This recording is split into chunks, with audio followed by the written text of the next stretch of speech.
maintain civility.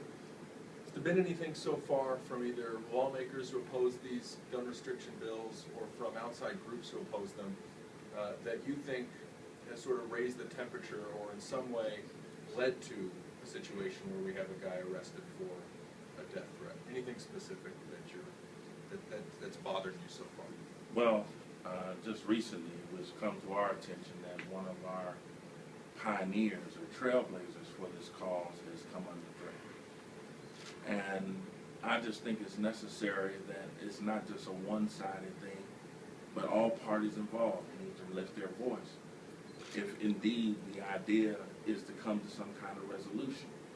If there is not an idea to come to some kind of resolution or do what we can, and that's all we can ask, is for each individual entity to do what it can to help make things better. And so, yes, I agree. We need to call all parties to the table. And there should be some level of accountability on all parties to speak to that issue. If I could, maybe I'll ask his question in a different way. Is, I'm sure there's going to be some criticism that you're looking at one individual who did something that I don't think anybody would defend, hope not anyway, but, and projecting that on to groups who oppose this legislation. Is that fair? I'm not sure if I'm understanding. I'm saying that there's been one person who appears to have really stepped over the line, and you're having a press conference and you're calling out the NRA and the Rocky Mountain gun owners, and it's really about one individual. The debates here in the Capitol have been nothing but respectable, as far as I can hear. Listen to a lot of them. I understand. You know, I don't think it's by happenstance that I found myself watching Dante's Peak this morning. One of the excerpts from that movie speaks about a frog, and if you place a frog in hot water, it will immediately jump out. But if you place the frog in cool water and slowly heat up the water, it will pretty much boil itself to death. So this issue, this one issue that you're talking about, I believe, is like that frog being in a pot of cold water that is slowly heating up.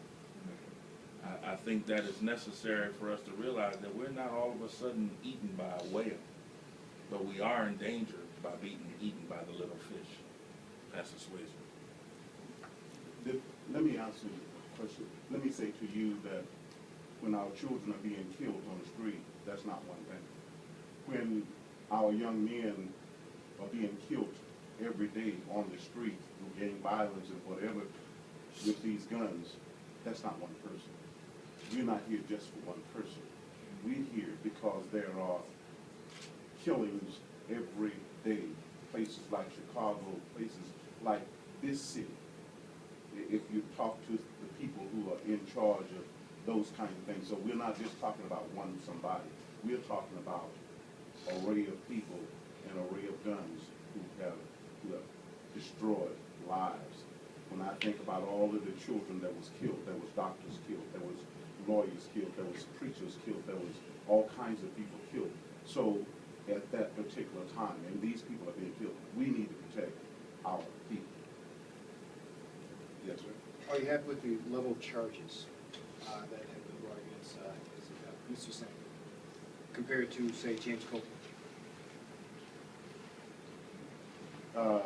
The level of charges, let me say this to you. Threats like that is a felony, and any felony should be prosecuted.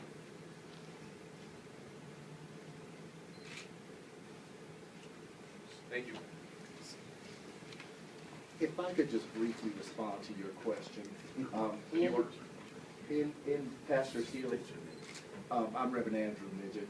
In Pastor Hill's statement, he wasn't necessarily calling out the NRA or the RMGO or in any way holding them responsible for the threats. He was asking them to stand against that kind of behavior on both sides of the debate, not just calling them out because of this one individual. He's not in any way holding them responsible. They are being asked to say, we are not about that either, and we want to be clear about that, even though we are on the other side of the debate. Okay, thank you.